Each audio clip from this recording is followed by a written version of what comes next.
يا أيها الذين آمنوا إذا قيل لكم تفسحوا في المجالس فافسحوا يفسح الله لكم وإذا قيل انشزوا فانشزوا يرفع الله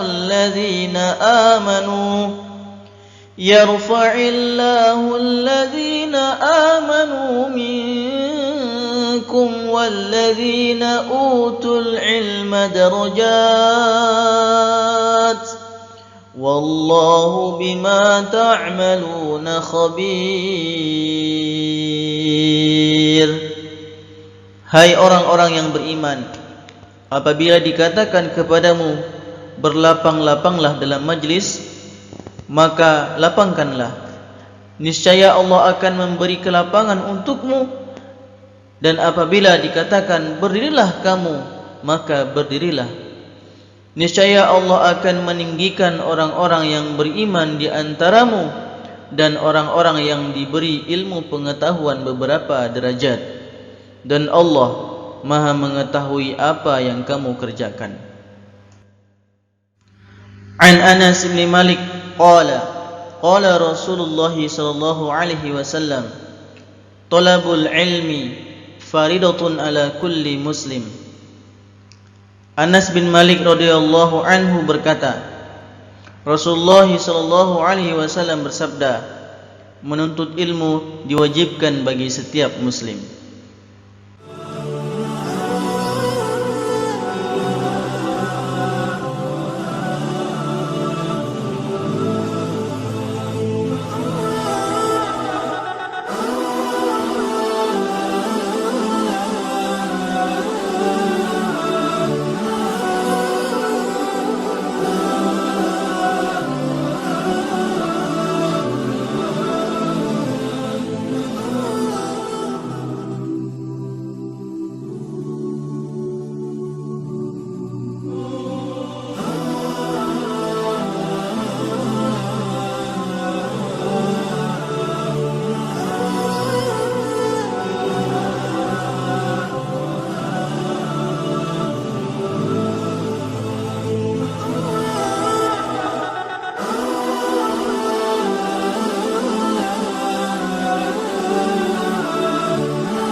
Dikisahkan Imam Syafi'i rahimahullahu yang masih kecil dan yatim diajak oleh ibunya ke Madinah untuk mengikuti pengajian hadis Al-Muwatta kepada Imam Malik rahimahullah.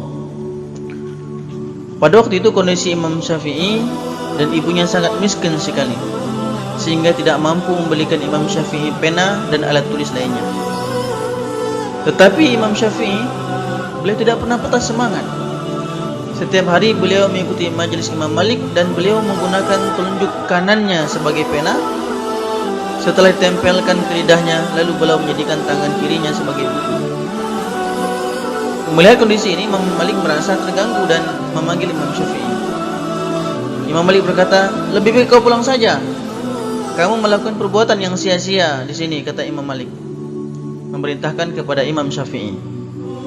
Imam Syafi'i berkata, aku ke sini untuk belajar wahai Imam. Aku tidak melakukan perbuatan yang sia-sia. Kemudian Imam Malik berkata, lantas mengapa engkau setiap aku menyampaikan pelajaran, engkau selalu mencolek lidahmu dengan telunjukmu? Bukankah itu perbuatan sia-sia? Kata Imam Malik. Imam Syafi'i berkata, wahai Imam, aku adalah seorang anak yatim yang miskin. ibuku tidak mampu membelikanku alat tulis untuk belajar, sehingga aku tulis seluruh hadis yang engkau sampaikan dengan telunjukku dan tangan kiriku, itu kujadikan buku. Kemudian Imam Syafi'i menyanggah perkataan Imam Malik. Mendengar penjelasan Imam Syafi'i, Imam Malik terperangah sekaligus penasaran. Kalau begitu, sebutkan hadis-hadis yang telah aku sampaikan kepada murid-muridku. Dan tanpa diduga, ternyata Imam Syafi'i mampu menyebutkan seluruh hadis dan pelajaran-pelajaran yang disampaikan oleh Imam Malik tanpa ada yang kurang sedikit. Nasihat Imam Syafi'i kepada para penuntut ilmu. Imam Syafi'i berkata, "Akhi, lan tanalal ilma illa bisittah, sa'umbika an tafsiliha bibayanin. Zaka'un wa hirsun wa ijtihadun wa dirhamun wa suhbatu ustadhin wa tulu zamanin." Saudaraku, engkau tidak akan mendapatkan ilmu kecuali 6 perkara. Saya akan jelaskan penjelasan-penjelasan terkait dengan hal tersebut dengan penjelasan yang benar-benar jelas. Di antaranya yang pertama yaitu kecerdasan. Setiap manusia, Allah Subhanahu wa taala berfirman dalam surat At-Tin, "Laqad khalaqnal insana fi ahsani taqwim." Setiap manusia diberikan Allah Subhanahu wa taala kesempurnaan dibandingkan dengan makhluk-makhluk yang lain. Dan salah satu kesempurnaan manusia yaitu Allah Subhanahu wa taala memberikan kecerdasan kepada setiap manusia. Sesempurna-sempurnanya makhluk adalah manusia dibandingkan dengan makhluk Allah yang lain. Jadi setiap manusia memiliki potensi kecerdasan yang sama dibandingkan dengan manusia yang lainnya. Akan tapi banyak manusia yang kemudian tidak mengoptimalisasikan kecerdasan yang dia miliki. Itu yang pertama.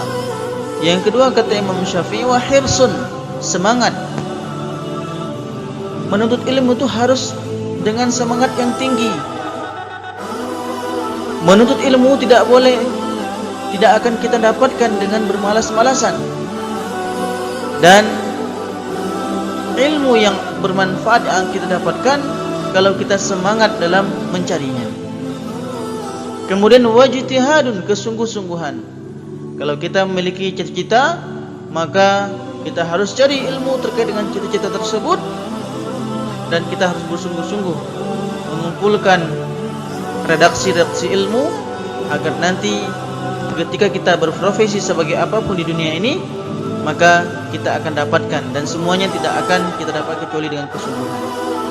Wadirhamun, dan memiliki bekal, atau dengan bahasa lainnya membutuhkan modal, membutuhkan biaya. Tidak ada satupun pendidikan atau cara memperoleh ilmu kecuali semuanya membutuhkan bekal yang banyak. Apapun itu, minimal kita membeli pensil, pena, kendaraan, ongkos kendaraan dan lain sebagainya. Maka kalau kita sesungguhnya mengorbankan harta kita sebagai bekal untuk menuntut ilmu, maka insyaAllah harta tersebut adalah harta yang berkah. Kemudian yang kelima, kata Imam Syafi'i, wa suhbatu ustadzin, bersahabat dengan guru, memuliakan guru, hormat dengan guru, baik guru SD, SMP, SMA ataupun dosen. Semua guru yang kita kategorikan sebagai guru, kita harus memuliakan mereka, kita harus bersahabat dengan mereka, jangan melecehkan mereka. Nah, itu salah satu hal yang juga merupakan bagian dari adab-adab menuntut ilmu. Yang keenam, yang terakhir, yaitu watulu zaman, sepanjang hayat atau membutuhkan waktu yang lama. Kita menuntut ilmu mulai kita dilahirkan sampai nanti kita meninggal dunia. Dan apapun yang kita dapatkan di dunia ini itu bisa jadikan sebagai ilmu, dan semuanya harus kita lakukan dalam jangka waktu yang tidak singkat, yaitu jangka waktu yang lama. Semoga Allah Subhanahu wa taala memberikan kepada kita kemampuan untuk mengamalkan keenam nasihat Imam Syafi'i ini dan menjadikan ilmu yang kita miliki, yaitu ilmu yang diberkahi. Apa itu ilmu yang diberkahi? Ilmu yang bermanfaat bagi diri kita, bagi orang lain, dan bagi seluruh umat manusia.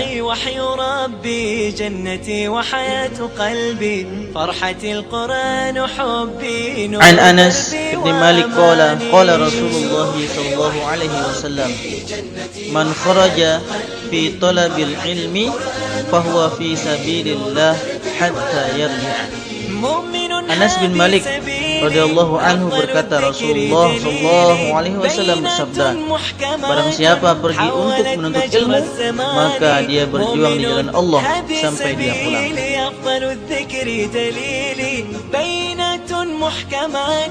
An Katsir bin Qais qala sami'tu Rasulullah sallallahu alaihi wasallam qala, man salaka tariqan yatlubuhu fihi ilman salakallahu bihi tariqan ilal jannah. Katsir bin Qais berkata, aku mendengar Rasulullah sallallahu alaihi wasallam bersabda, barang siapa menempuh perjalanan untuk mencari ilmu, maka Allah akan memudahkan bagi jalan menuju surga.